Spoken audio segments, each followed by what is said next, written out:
यार सच कहूँ, उसने मुझे कुछ भी बोलने का मौका ही नहीं दिया। सो सॉरी यार, तुझे इंटरव्यू में भेजना ही नहीं चाहिए था मुझे। मुझे क्या पता था वो प्रियल अभी भी वैसी ही होगी, एक नंबर की कमी नहीं। चल कोई नहीं, बहुत कंपनीज हैं अभी। अच्छा ये बता, कैसा है तेरा हस्बैंड? यार मुझे तो बहुत डिसेंट लगता है। जैसा लोगों ने उसके बारे में कहा वो वैसा बिल्कुल भी नहीं है। लेकिन यार वो... लेकिन क्या? यार मजबूरी में रेहान से शादी तो कर ली, लेकिन शादी करने के बदले पापा से मुझे जो पैसे मिलने वाले थे वो मुझे अभी तक नहीं मिले हैं। माँ के मेडिकल बिल्स पेंडिंग है। अब पानी गले तक आ गया है। मैं किसी भी वक्त डूब सकती हूँ। भले ही दिया अदिति का मूड ठीक करने की कोशिश कर रही थी, लेकिन माँ के इलाज की बात याद आते ही अदिति फिर से सैड हो गई। आंटी को पता है तूने उनका ट्रीटमेंट करवाने के लिए रेहान सिंघानिया से शादी की है? नहीं यार, माँ को नहीं बता सकती, वो तो होश में ही नहीं है। और अगर उन्हें पता चलता तो वो हंगामा मचाती थी। पता नहीं क्यों तेरी लाइफ में इतनी भसड़ मची हुई है। मेरे पास कुछ सेविंग्स हैं, तू चाहे तो मुझसे बोरो कर सकती है। तेरे पास कुछ सामान बेचने के लिए पड़ा है तो बेच डाल, कुछ कैश मिल जाएगा। फिलहाल के लिए आंटी के मेडिकल बिल पे कर सकती है। सामान? ओ यस! अचानक अदिति को कुछ याद आया और वो तुरंत वहाँ से जाने लगी। अरे कहाँ जा रही है तू? मैं बाद में मिलती हूँ, बाय। दिया को समझ ही नहीं आया आखिर अचानक अदिति चली क्यों गई। वहीं रेहान अपने असिस्टेंट मनोहर के साथ कार में बैठा ट्रैफिक सिग्नल खुलने का वेट कर रहा था। सर, वो चोपड़ा अपने शेयर बेचने के लिए तैयार हो गया है।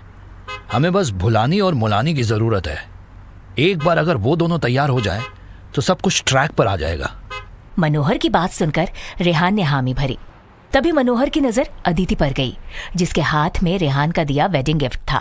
सर, वो क्या अदिति मैडम है? और वो आपका दिया वेडिंग गिफ्ट लेकर कहाँ जा रही हैं? रेहान ने देखा अदिति सच में वेडिंग गिफ्ट लिए कहीं जा रही थी। उसको फॉलो करो। सिग्नल खुलते ही रेहान की बात सुनकर मनोहर अदिति के ऑटो को फॉलो करने लगा।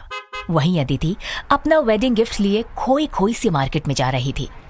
बूट्स बेचकर मैं फिलहाल के लिए माँ के मेडिकल बिल्स पे कर दूंगी, बस रेहान को ना पता चले, उसे बुरा लगेगा नहीं तो।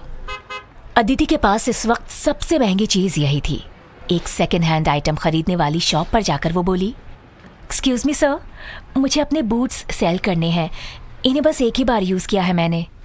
शॉपकीपर संजय के घने बाल, लंबी दाढ़ी और काले चश्मे को देखकर कोई भी बता सकता था कि वो सीधा साधा दुकानदार तो बिल्कुल भी नहीं था। वो बूट्स को पार की नजर से देखने लगा।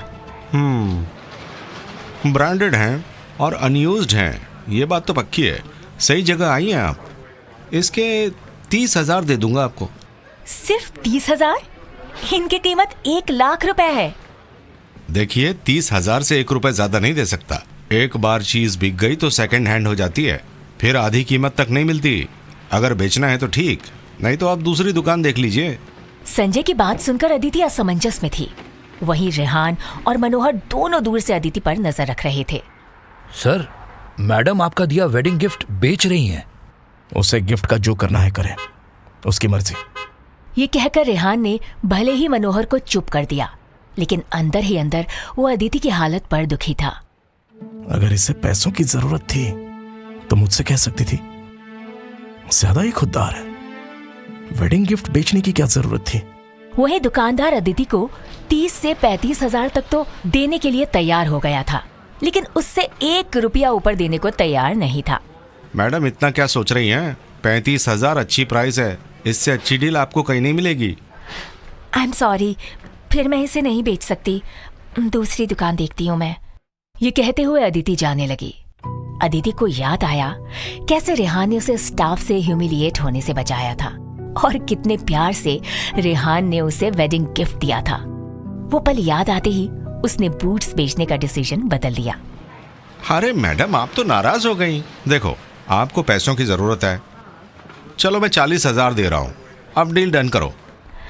बात पैसों की नहीं है भैया, मेरे लिए ये बहुत मायने रखते हैं, मुझे नहीं बेचना अभी ने।